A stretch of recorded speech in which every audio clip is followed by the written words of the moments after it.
Carlos Graterón Santos. Carlos Graterón Santos es el director técnico de la Federación Nacional de Biocombustibles de Colombia, Fede Biocombustibles. Él es químico de la Universidad Industrial de Santander, especialista en gerencia de la calidad de la Universidad del Norte y cuenta con una maestría en ingeniería de la Universidad Libre. Toda su experiencia profesional la ha desarrollado en el sector productor de biocombustibles y desde 2012 ocupa la dirección técnica de Fede Biocombustibles. El químico Carlos Graterón nos expondrá sus planteamientos acerca de la producción y el comercio de biocombustibles en Colombia. Estimado Carlos Graterón, muchas gracias por su participación y el auditorio es suyo, tiene la palabra. Buenos días aún, Juan Pablo. Un gusto verle a todos los amigos de los gremios que hacen parte de la Confederación. Nuestra gratitud por compartirnos esta invitación y nuestra felicitación por esta iniciativa de COMSE, que todos los que conocemos a nuestros amigos de la distribución minorista sabemos que va a llegar a muy buen puerto. Muchísimas felicidades, un evento fabuloso, unas presentaciones increíbles y pues nada, básicamente les queremos mostrar algunos elementos del Programa Nacional de Biocombustibles, cuál es nuestra visión. Quisiera que por favor me confirmaran si están viendo mi pantalla. Sí, señor. Sí, Ok. doctor, está bien. Perfecto. Entonces, bueno, adelante sin más preámbulos. Contarles que en la actualidad tenemos 12 plantas de producción de biodiesel operando en el país, ubicadas en estas regiones, como se muestra con los marcadores azules, y 6 destilerías y plantas de producción de bioetanol ubicadas en el Valle del Río Cauca y una de ellas ubicadas en Puerto López Meta, que es la destilería de producción de alcohol de etanol. Todas las gasolinas que se distribuyen en el país tienen una mezcla del 10% y todo el diésel que se distribuye en el país tiene una mezcla del 10%. A las gasolinas oxigenadas que ustedes distribuyen en la red de estaciones de servicio les denominamos E10 y a las mezclas diésel-biodiesel las denominamos B10. En la actualidad, las zonas de frontera, estos departamentos no tienen mandatos de mezcla y por eso denominamos esto bios al 10%. Una noticia que les traigo para hoy es que ayer, y los invitamos a consultar esa consulta pública, el Ministerio puso, el Ministerio de Minas y Energía, en su apartado de foros en consulta pública, la nueva resolución sobre mandatos de mezcla para los biocombustibles, donde se van a incluir en un largo, importante lapso de tiempo todas las zonas de frontera en los mandatos de mezcla, tanto para etanol como para biodiesel, y algunos ajustes en el mandato de la mezcla de biodiesel. Está publicado en la página web del ministerio y por supuesto lo pueden consultar. Pero básicamente este es las cifras hoy del sector. Es un sector que gracias a ustedes, gracias a la distribución que ustedes generan en el país, produce o genera alrededor de unos 90.000 empleos entre empleos directos e indirectos y tiene una potencial de mitigación de reducciones de gases de efecto invernadero de al menos un 74%. Y es que en la mañana estuvimos escuchando a las personas hablar de lo que se viene en el futuro en términos de transición energética, pero es que ustedes hoy ya están distribuyendo biocombustibles en sus redes de estaciones de servicio, mitigando en los últimos 10 años alrededor de 23.5 millones de toneladas de emisiones de CO2, que equivale, dependiendo de los factores de emisión utilizados, a que dejen de circular 400.000 vehículos o a sembrar unas 400.000 hectáreas de bosque. La demanda nacional de biodiesel ha tenido este comportamiento histórico. En el 2020, por efectos de la pandemia, como todos los conocemos, tuvo una contracción y más o menos tuvo un promedio de una demanda de unos 10.300 barriles día. Para que tengamos una idea, el país debe consumir entre unos 108.000 y 120.000 barriles día de diésel fósil que ustedes distribuyen y alrededor de 10.300 de esa demanda es de biodiesel. Y sumado esta demanda a la demanda de bioetanol, los biocombustibles en promedio, números gruesos, sustituyen unos 20.000 barriles diarios de combustibles fósiles. Aquí les queremos presentar entonces la gráfica de demanda de etanol, cómo se comportó la demanda de etanol en el último periodo, y para el 2020 también tuvimos una contracción, pasamos de 12.500 barriles día a unos 10.900, pero de esos 10.900 en el 2020, unos 4.400 barriles día fueron abastecidos con importaciones de etanol de maíz.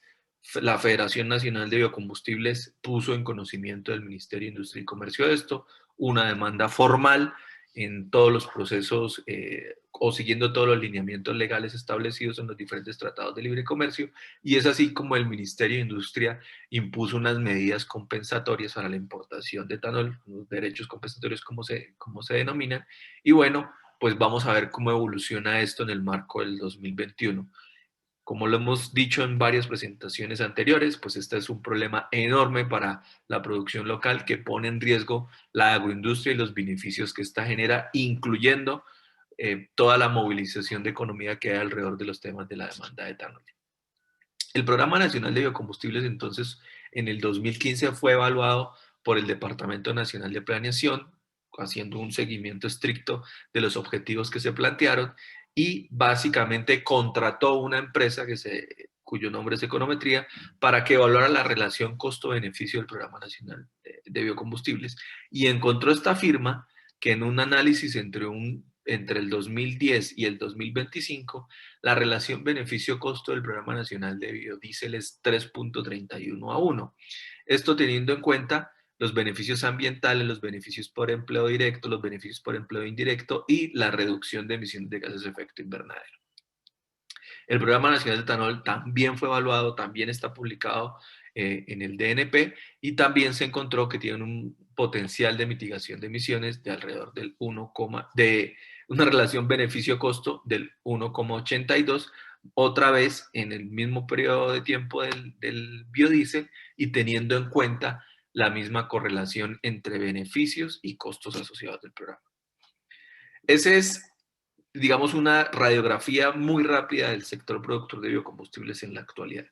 Les queremos presentar esta iniciativa porque estamos convencidos que dentro de las estrategias de diversificación de la oferta del sector distribuidor minorista, incluir dentro de esas estrategias la evaluación de proveer a los consumidores mayores volúmenes de biocombustibles, sin duda alguna puede ser una medida que contribuya a tener una oferta bastante diferenciada. Es por esto que desde la Federación Nacional de Biocombustibles hemos lanzado el Club de Biotanqueo, que no es otra cosa que una acción voluntaria para aquellas flotas de transporte que estén interesadas en usar mayores mezclas de biocombustibles. Y esto se da porque en el 2020 el Ministerio de Minas y Energía emitió la resolución 40178, donde estableció los requisitos para implementar pilotos de mezclas superiores de biocombustibles. Esta es una resolución conjunta entre los Ministerios de Energía, Ambiente y Agricultura. Y hoy ya tenemos varios ejemplos de estos pilotos con unos resultados fabulosos. Por ejemplo, toda la operación de coordinadora mercantil en el Valle de Aburrá, ellos tienen una estación de servicio propia, son un gran consumidor, opera hoy con mezclas del 20% de biodiesel. Y dentro de los beneficios que ha traído este programa, es que voy a mostrarles algo acá. Tengo que mover esta ventana. Han podido obtener unos permisos especiales de circulación en el Valle de Aburrá al usar estas mezclas. ¿Por qué? Porque el biodiesel es un energético renovable que se produce a partir del aceite de palma, y en su composición química no, es cero azufre y cero hidrocarburos aromáticos. Al tener estos dos elementos, pues hace que sus emisiones de material particulado sean muy bajas. Esto llevó a la empresa coordinadora allá hace 2 años estar usando estas mezclas del 20% de biodiesel y pertenecer al Club de Biotanqueo. De igual manera, la Asociación de Volqueteros de Antioquia, en una estación de servicio pública, consiguió el permiso para expender o vender mezclas del 20% de biodiesel. Y esto ha sido para la asociación fabuloso, porque básicamente se encontraron con que antes de ingresar al programa de biotanqueo o a biotanquear con B20, pues estaban teniendo inconvenientes por restricciones de movilidad, por incluso señalización como los mayores, o eran señalados como los mayores emisores del Valle de Aburrá, se montaron en este programa y han encontrado diversos beneficios, desde imagen hasta reducción contundente en los costos operacionales asociados, por ejemplo, al cambio de aceite, lubricante. Entonces, los consumidores están viendo en el uso de mezclas superiores de biodiesel una oportunidad para mejorar su desempeño al tiempo que probablemente acceden a permisos especiales de movilización. Hoy en Bogotá, por ejemplo, tenemos o vamos a empezar otro piloto de biotanqueo con otra asociación de volqueteros, donde van a demostrar su reducción de emisiones ante la Secretaría Distrital de Ambiente. Seguramente va a ser un trabajo conjunto con estaciones de servicio, y lo que vamos a tener entonces es digamos, un club de biotanqueo creciente. Hoy tiene alrededor de 1.000 miembros, 1.000 vehículos tanquean con mezclas superiores, y bueno, esta es una iniciativa que les queremos presentar a ustedes porque creemos que dentro del marco de la diferenciación de la oferta, esta es sin duda alguna una posibilidad con la que ustedes cuentan hoy real y ya con información disponible de cómo ha evolucionado esto. También los invitamos a revisar la resolución 40177 de los Ministerios de Energía y Ambiente, donde se establecen cuáles son los energéticos cero y bajas emisiones del país. Esto es clave para que ustedes revisen dentro de sus estrategias cuál es esa posible diversificación teniendo en cuenta los criterios ambientales. Finalmente, y para no tomarme más tiempo, les quiero presentar algunos elementos del Plan Energético Nacional 2020-2050. Los conferencistas que me antecedieron nos presentaron una visión global sobre los hidrocarburos, qué está pasando en el mundo en los temas de emisiones o energéticos renovables. Adicionalmente, vimos la valiosísima experiencia de España y afortunadamente tenemos la oportunidad de presentarles este documento que nos parece valioso del caso colombiano. Entonces, pasamos de tener una visión general a una visión local. Este es un documento público que ustedes pueden entrar a la página web de la Unidad de Planeación Minera-Energética y revisarlo. Es realmente un trabajo muy interesante. Y bueno, básicamente este documento analizó 4 escenarios de energía en Colombia para todos los sectores, pero aquí nos vamos a detener, por supuesto, en el sector transporte. 4 escenarios donde básicamente verificaron y proyectaron cuál va a ser la composición de la canasta energética del país en el 2020, 2019, cuál fue, por supuesto, cuál sería en el 2030 y cuál sería en el 2050, en escenarios denominados actualización, modernización, inflexión y disrupción, el nombre que le puso la UCME a esos 4 escenarios, con unos crecimientos económicos de largo plazo, todos alrededor del 3.1, 3.5%, teniendo en cuenta iniciativas desde la oferta e iniciativas desde la demanda, y esto es fabuloso porque básicamente se cruzó lo que está pensando el país en términos de oferta y lo que está teniendo en términos de demanda, y se evaluó cuál sería esa composición de la canasta energética. En nuestra opinión, este es un documento muy útil para la distribución minorista del país. Cosas clave, entonces. El consumo energético del sector transporte, es decir, del sector donde ustedes están, para el 2018 fue, en el mundo, tenía esta distribución, alrededor de un 92% de petróleo y derivados, un 4% en gas natural y un 1% en electricidad. En Latinoamérica la distribución es un poco diferente, un 88% petróleo y derivados, un 9% en carbón y el restante en electricidad y gas natural. Y en Colombia, me vuelve loco este cuadrito, un segundo. Y en Colombia, la distribución un poco más, 91% petróleo y derivados, 3% gas natural, 6% biocombustibles, y aún no tiene, digamos, un porcentaje en peso importante de los temas de electricidad. Pues bien, el proyecto de la UCME pues, se planteó en el escenario de actualización cómo se vería esto en el 2030 y cómo se vería esto en el 2050.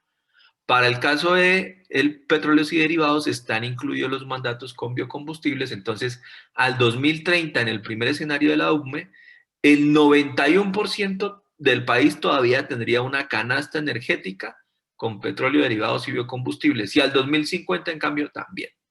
Entonces, en este escenario de actualización se ve que no hay un cambio importante, por consiguiente creemos que es relevante tenerlo en cuenta. En un escenario de modernización que básicamente es contemplar un ingreso más fuerte del gas natural en la economía, pues se encontró entonces que para el 2030 aún tendríamos alrededor de un 3% de gas natural y para el 2050, que ahí ya le sugerimos a la OCME que actualizaran esto, pero una creciente participación del gas natural en la economía, pero al menos con un 75% de participación de petróleo y derivados en el 2050. Ya en el escenario de inflexión, que incluye más una participación de los temas eléctricos de demanda y oferta en el sector transporte, pues al 2030 todavía hay una participación del 68% en los temas de petróleo y derivados y manteniéndose hacia el 2050. Finalmente, en el escenario de transporte, disrupción que ya es no solo electrificación, sino la implementación de otras tecnologías, para el 2030 un 93% en petróleo y derivados y para el 2050 un 61% en petróleo y derivados, pero ya entran a pesar muchísimo más los temas relacionados con electricidad, gas natural e hidrógeno, es el jugador que aparece en este escenario. Entonces, como conclusión, si efectivamente estamos viendo un crecimiento importante de las energías renovables diferentes a los biocombustibles y petróleo y sus derivados, pero en todos los escenarios la participación al 2030, al 2050 de los energéticos con los que contamos hoy sigue siendo la de mayor participación. Entonces la invitación es, uno, a que sigan revisando los diferentes energéticos y variables con las que cuentan, y dos, a que definitivamente nos tengamos en el radar que la demanda, en el caso colombiano, de acuerdo con la unidad de planeación minera energética, en esos 4 escenarios va a seguir teniendo como protagonista principal lo que tenemos hoy en el país. Básicamente esto era lo que les queríamos presentar a Juan Pablo, Comce y a todos nuestros gremios afiliados. Discúlpenme la corredera, pero quería ser muy disciplinado con los temas de los tiempos. De verdad, mil gracias por esta invitación y todas las felicitaciones. Reiteramos todo nuestro reconocimiento por esta valiosa jornada. Muchas gracias, estimado Carlos, además por presentarnos cómo esta cadena de los biocombustibles está nacionalmente integrada desde el campo hasta la estación. Y también pues por proyectarnos cómo vienen dándose o cómo viene planteando la unidad de planeación minero-energética los distintos escenarios en lo que tiene que ver con la demanda de los energéticos en el sector transporte, que es nuestro principal demandante. Un servicio público que le ofrece a otros servicios públicos en el transporte de carga y de pasajeros. Muchísimas gracias por su participación y un saludo muy especial a todo el personal de Fede Biocombustibles y por supuesto a quienes hacen parte de esa importante cadena a nivel nacional. A continuación, le vamos a dar la palabra